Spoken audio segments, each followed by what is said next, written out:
మీకు మాకు మధ్య సంబంధం అంటే వ్యాధి వచ్చింది ఒక కాలం స్కూల్ ఇచ్చేస్తున్నారు.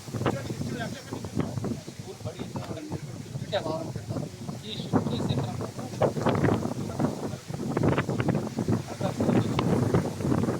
కరెక్ట్గా జరిగింది. నాకు మేము వేరే పని మీద మా నిరంతరం వస్తాను కలగాలి వేరే సమస్య కరెక్ట్గా దగ్గరికి నాకు పని సమస్య చెప్పింది. ఈ పని ఎంత చేస్తున్నారంటే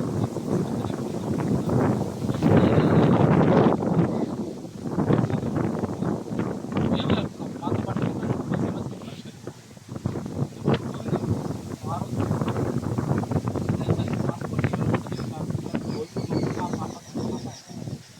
ఆమె నేను ముగ్గురు కలిసి చెప్పాను. కల్చరాలకు సంబంధించిన బడికి సంబంధించిన బడికి చేస్తుంటారు మా కాలంలో పిల్లలను ఇబ్బంది పడతారు కాబట్టి ఆ బడి మాత్రం తీసే మాకంటారు. దానికి సంబంధించిన కరెక్ట్గా మీరు ఎవరైనా చెప్పి మీకు స్వీకరించి పోయింది అడిగండి. అయితే అక్కడ లోపల పెట్టారు. నాకు తెలుసు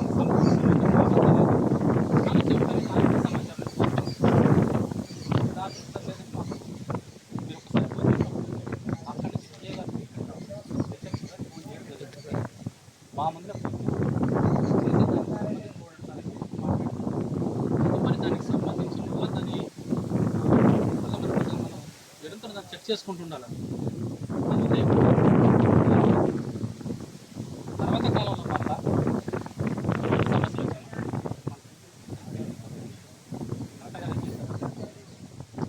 దాదాపు మీకు మన బాపట్ల జిల్లాకు వచ్చేసరికి 27,000 ఇళ్ళు నిర్మించాలని చెప్పి ఒక ప్రాజెక్ట్ ఒకటి ఓపెన్ చేశారు. 27,000 ఇళ్ళు. దాంట్లో ఇసుకలకి 50% బాగుంది. మిగతా 50% మిగతా కమ్యూనిటీకి ఉంటుంది. ఇప్పుడు 50% మనకు ఉంటుంది, 50% మిగతా కులాలకు ఉంటుంది. అన్ని కులాలకు మనకి 50 అయితే మనకి ఇచ్చేసట్టుగా అది కూడా మనకు ఈ కలెక్టర్ గారి యొక్క ఇంట్రెస్ట్ ఉంది అన్నట్టు. దాంట్లో మనకి అవకాశం వచ్చింది కాబట్టి సరే ఈ అవకాశాన్ని మనం చేసుకోవాలి. మన గోవిందం గారికి ఒకసారి నేను ఫోన్ చేసి మాట్లాడింది. గోవిందం సమాచారం మన దగ్గర ఉంది, మీకైనా అందుబాటులో ఉంది, మీరేమైనా చేసుకోగలిస్తే ఈ రకంగా గవర్నమెంట్కి సంబంధించి కొన్ని మనకు సదుపాయాలు వచ్చినాయి. మీరు చేసుకునే పని అయితే గవర్నమెంట్ దిగొచ్చింది. గవర్నమెంట్ మనకు సమాచారం అందిస్తుంది కాబట్టి మీరు 2 అడుగులు ముందుకు వేస్తే కొద్ది అవకాశాలు ఉన్నాయి. ప్రయత్నిస్తే మీరు మళ్ళీ ఇది మనకి రావాలంటే సాధ్యపడే పని కాదు అని చెప్పినప్పుడు లేదు నాన్న నేను వస్తాను అని చెప్పి మహిళలు కలిసి 6 మందిగా మన కలెక్టర్ దగ్గర వెళ్ళడం జరిగింది. అక్కడ మనం చేయడం జరిగింది. ఆ చికెన్కి ఫెసిలిటీ కూడా జరిగింది. తదుపరి కార్యక్రమం ఏం జరిగిందని మీకు నాకు తెలుసు. మీరు అర్జీ ఇచ్చినాక ఏం తెలిసిన విషయం కూర్చోండమ్మా. పోతే ఇంకోటి ప్రపంచంగా నీకు ఆలోచించాల్సిన విషయం మీకు స్పష్టం చేస్తాను. ఏదన్నా కానీ మనం ఏదొచ్చుకున్నాం సాధించాలి దానికోసం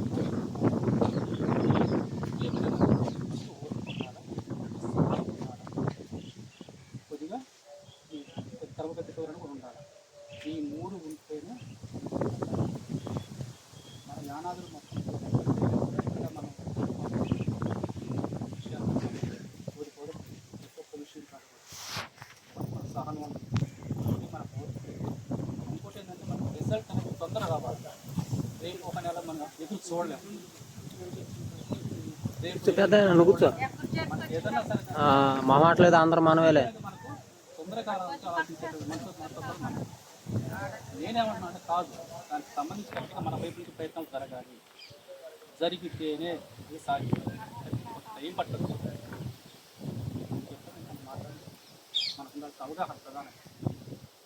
మనకి కర్లపాలెం మేడం గారి పేరు సాయి సాయి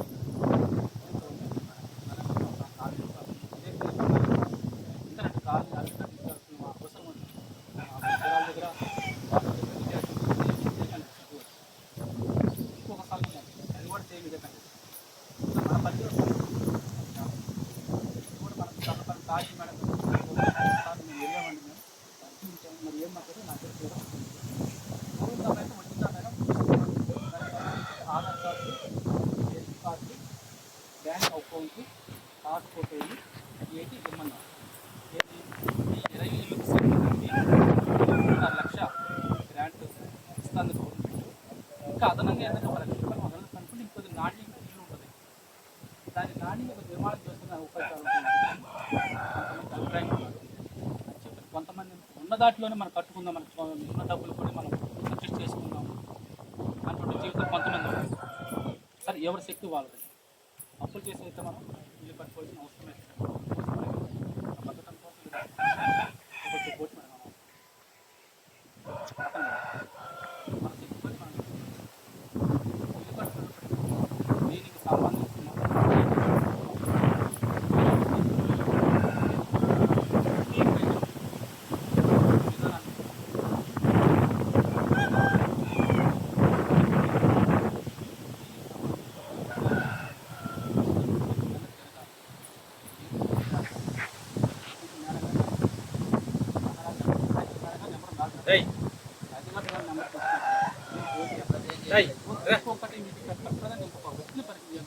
పక్కనే ఉంటాడు.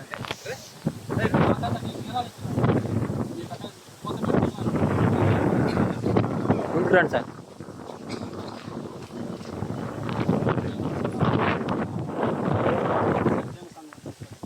దాంట్లో వర్క్ చేస్తుంది. యానాదుల సంక్షేమ సంఘం అని చెప్పి ఒకటి ఉంది. అది చాలా వర్క్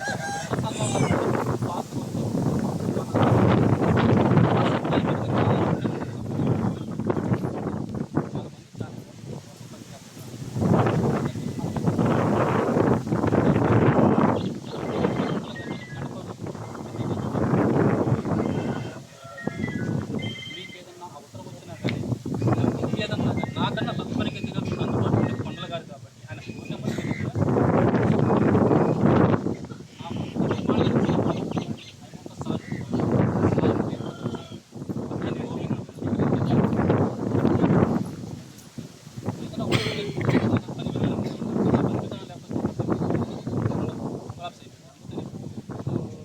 పోలేరమ్మ చెప్పాను.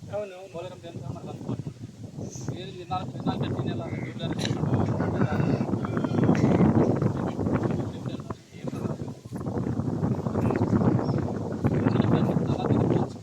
కష్టం అనిపించదు. ఆ పని కూడా మనం చేస్తే త్వరగా మనం చేసుకుంటాం. మన మధ్య మనసు పడుతుంది రావు, డబ్బులు రావు. ఈ పని మేము ఈ 4 సంఘాలు తిరిగి వచ్చాం. తిరిగి వస్తే మేము అందరిని అడిగాం, 1,00,000 రూపాయలు మీరు పెట్టండి, 2.5 లక్షలు మేము పెడతాము, కట్టించుకోండి ఇల్లు అని అందరిని అడిగాం. ఎవరు మాట్లాడాలి, ఈ 4 సంఘాలు ఎవరు మాట్లాడాలి, అందరూ సైలెంట్గానే ఉన్నారు. ఇప్పుడు మీ సంఘంలోకి వచ్చాము. మేము మీ సంఘంలోకి వస్తే ఇక్కడ మనుషులు చూస్తానని కనిపెట్టేసాడు ఆయన. ఇక్కడ డబ్బులు పెట్టి కట్టించుకోగలుగుతారు, కష్టం తక్కువ తక్కువ అని కనిపెట్టాడు ఆయన. అని మీరు మాట్లాడుకొని ఎవడైతే పైసలు డబ్బులు వేసి కట్టించుకోగలుగుతారో వాళ్ళు మరిగా నన్ను అన్నాడు అని సచివాలయానికి ఫోన్ చేశాడంట. నేను మొన్న వెళ్ళి అక్కడికి వెళ్తే అంది ఎంతమంది ఉన్నారమ్మ మీ సంఘంలో కట్టించుకునేవాళ్ళు. మేడం నేను గ్యారెంటీ చెప్పాలని నేను చెప్పలేను. ఈరోజు మనం బాపట్ల జిల్లా కర్లపల్లి మండలం చిలకల కాలనీ రావడం జరిగింది. ఇక్కడ చాలా మన యానాదుల సంక్షేమ సంఘం నాయకులు కొంతమంది పరిశీలిస్తే ఇల్లు మొత్తం కూడా చాలా దుర్భరమైన దుర్భరంగా ఉన్న ఇల్లు మొత్తం కూడా రేపు పొద్దున వచ్చేది వర్షాకాలం. ఈ వర్షాకాలం చూస్తే మొత్తం నిర్లిచ్చి ఉన్నాయి. రేపు పొద్దున జరగాలని జరిగితే అది ప్రాణనష్టం ఎంత జరిగిద్దో మాకు ఊహలు కానీ పరిస్థితి ఈరోజు మొత్తం కూడా.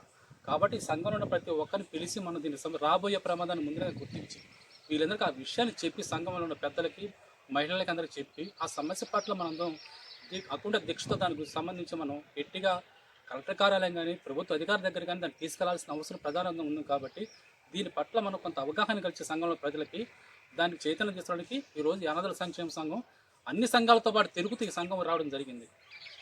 కాబట్టి రేపొద్దున ఖచ్చితంగా రేపొద్దున కలెక్టర్ గారి దగ్గరికి వెళ్ళి ఈ సమస్యను మేము తెలియపరిచి ఈ సమస్య మీద మేము ఖచ్చితంగా ఇల్లు నిర్మించే వరకు మేము దీని మీద గట్టిగా యుద్ధం చేస్తాం.